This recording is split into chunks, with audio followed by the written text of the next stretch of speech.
Pozdravujem vás, tu je Lucia Jendačka, hypotekárna poradkyňa, ktorá vám vybavuje tie najlepšie hypotéky a najkratšom čase. A mám tu pre vás v podstate také zhrnutie alebo takú jednu skúsenosť, ktorú by som s vami chcela zdieľať.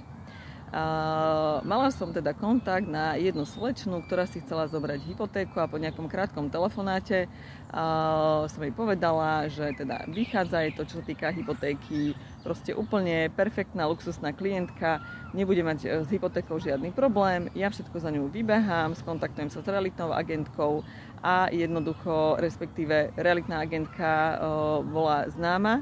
A vravela som jej teda, že všetky údaje a veci, ktoré ja budem potrebovať, tak budem komunikovať s realitnou agentkou, vybavím jej vinkuláciu, teda najlepšie poistenie, takisto vinkuláciu poistenia, doručím to naspäť do banky, vybehám jej kataster, potvrdený návrh na vklad doručím do banky a všetko teda so znalcom budem komunikovať, znalecký posudok vyzdvihnem, zaniesiem do banky. No a slečná povedala, že ale ona má známu v banke a že to bude komunikovať s ňou. A ja som sa až časom dozvedela, že čo sa všetko vlastne udialo.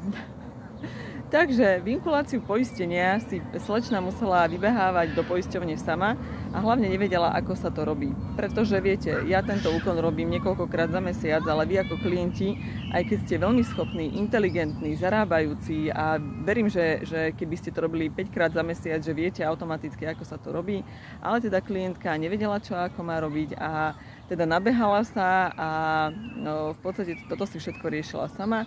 Takisto návrh na vklad na kataster, teda bola taká celá bezradná, že čo s tým má ona vlastne robiť, prečo to má riešiť, tak sa nad ňou zľutovala realitná agentka, teda zobrala návrh na vklad na kataster ona a doručila ho teda do banky. Ale potom ešte tam boli tie nejaké následné veci ohľadom znaleckého posudku a to tiež musela vlastne riešiť ona. Nerozumiem, prečo niektorí klienti potrebujú takúto skúsenosť. Ale ja to chápem, lebo niektorí si myslia, že všetci to robia a že teda povinnosťou v úvodzovkách finančného sprostredkovateľa by malo toto všetko byť, teda by malo byť zastrešovať toto všetko. No áno, ale nerobí to tak každý, takže ja vám len chcem povedať, že ak ste môjim klientom, tak tieto všetky úkony, od toho ste odbremenení, ste ale informovaní o tom, čo sa deje, viete, kedy teda je podaný úver, kedy sa niečo teda treba doložiť, alebo v akom asi štádiu vybavovania je celá tá vaša hypotéka, ale vy sa nemusíte takto stresovať, nabehať a nevedieť vlastne, že čo. A len preto, že si myslíte, že všetci poradcovia to tak robia. No nie, nerobia, respektíve sprostredkovateľia. Takže to je taká inšpirácia pre vás, že zbytočne nebehajte, keď nemusíte, ale hlavne ďalšia vec je, že čo si možno neuvedomujete, tak tie banky sú otvorené v čase, keď vy chodíte do práce. To znamená všetky úrady, ako je kataster, poisťovňa, banka, koho som ešte znalec, tak oni robia v tých časoch pracovných, kedy aj vy. A vy si buď musíte zobrať dovolenku, alebo niekde teda pred prácou to všetko vybavovať. A to je taký veľký stres, že neviem, na čo to robíte, ale akože je to na vás, ak sa chcete nabehať. Väčšinu času ja s klientami komunikujem telefonicky, alebo teda si mailujeme, že čo sa deje, ale ja vás v podstate potrebujem na nejaké 2, maximálne 3 stretnutia. Takže a nemusíte vybehať hore-dole, behať po celej Bratislave alebo po celom Slovensku podľa toho, kde riešite tú hypotéku. To je moja práca a ja hlavne viete, so znalcom komunikujem aj 2-3 znalecké posudky, takže preto je to pre vás lepšie, lebo ja ho aj tak kontaktujem a komunikujem s nimi nejaké veci.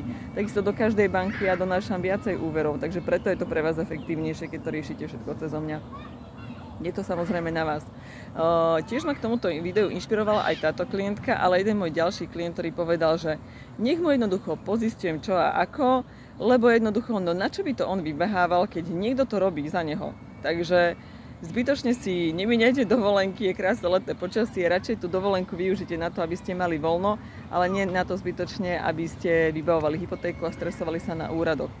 A ďalšia vec je, že keď sa v tom procese niečo pokazí, ja tie chyby viem ako napraviť, ale väčšinou vy ich neviete a zaberie vám to kopu času, kopu stresu a to nechcete, veď ale to treba si ho užiť.